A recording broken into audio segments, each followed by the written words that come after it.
Seneca Letter 11. On the blush of modesty. Your friend and I have had a conversation. He is a man of ability. His very first words showed what spirit and understanding he possesses, and what progress he has already made. He gave me a foretaste, and he will not fail to answer thereto. For he spoke not from forethought, but was suddenly caught off his guard. When he tried to collect himself, he could scarcely banish that hue of modesty, which is a good sign in a young man. The blush that spread over his face seemed so to rise from the depths, and I feel sure that his habit of blushing will stay with him after he has strengthened his character, stripped off all his faults, and become wise. For by no wisdom can natural weaknesses of the body be removed. That which is implanted and inborn can be toned down by training, but not overcome. The steadiest speaker, when before the public, often breaks into a perspiration, as if he had wearied or overheated himself. Some tremble in the knees when they rise to speak. I know of some whose teeth chatter, whose tongues falter, whose lips quiver. Training and experience can never shake off this habit. Nature exerts her own power, and through such a weakness makes her presence known even to the strongest. I know that the blush too is a habit of this sort, spreading suddenly over the faces of the most dignified men. It is indeed more prevalent in youth, because of the warmer blood and the sensitive countenance. Nevertheless, both seasoned men and aged men are affected by it. Some are most dangerous when they redden, as if they were letting all their sense of shame escape. Sulla, when the blood mantled his cheeks, was in his fiercest mood. Pompey had the most sensitive cast of countenance. He always blushed in the presence of a gathering, and especially at a public assembly.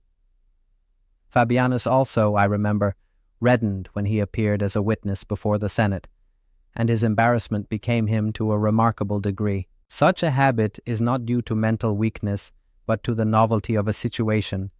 An inexperienced person is not necessarily confused, but is usually affected, because he slips into this habit by natural tendency of the body. Just as certain men are full-blooded, so others are of a quick and mobile blood that rushes to the face at once. As I remarked, wisdom can never remove this habit, for if she could rub out all our faults, she would be mistress of the universe. Whatever is assigned to us by the terms of our birth and the blend in our constitutions will stick with us, no matter how hard or how long the soul may have tried to master itself. And we cannot forbid these feelings any more than we can summon them. Actors in the theater, who imitate the emotions, who portray fear and nervousness, who depict sorrow, imitate bashfulness by hanging their heads, lowering their voices, and keeping their eyes fixed and rooted upon the ground. They cannot, however, muster a blush, for the blush cannot be prevented or acquired. Wisdom will not assure us of a remedy, or give us help against it. It comes or goes unbidden, and is a law unto itself. But my letter calls for its closing sentence. Hear and take to heart this useful and wholesome motto. Cherish some man of high character, and keep him ever before your eyes, living as if he were watching you, and ordering all your actions as if he beheld them. Such, my dear Lucilius, is the counsel of Epicurus. He has quite properly given us a guardian and an attendant. We can get rid of most sins if we have a witness who stands near us when we are likely to go wrong.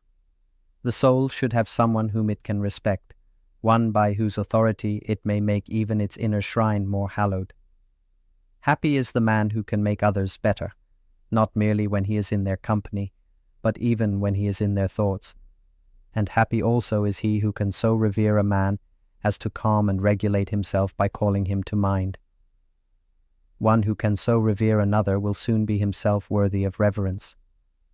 Choose therefore a Cato, or, if Cato seems too severe a model, choose some Laelius, a gentler spirit. Choose a master whose life, conversation, and soul-expressing face have satisfied you. Picture him always to yourself as your protector or your pattern, for we must indeed have someone according to whom we may regulate our characters. You can never straighten that which is crooked unless you use a ruler. Farewell. In Letter 11, Seneca reflects on blushing as a sign of moral sensitivity, not weakness. He explains that some physical reactions, like blushing or trembling, are natural and beyond the control of even the wisest. While reason can shape the soul, it cannot fully override what is inborn. He closes by advising Lucilius to live as if a virtuous person were always watching, an idea borrowed from Epicurus, because having a moral example, even imagined, helps strengthen character.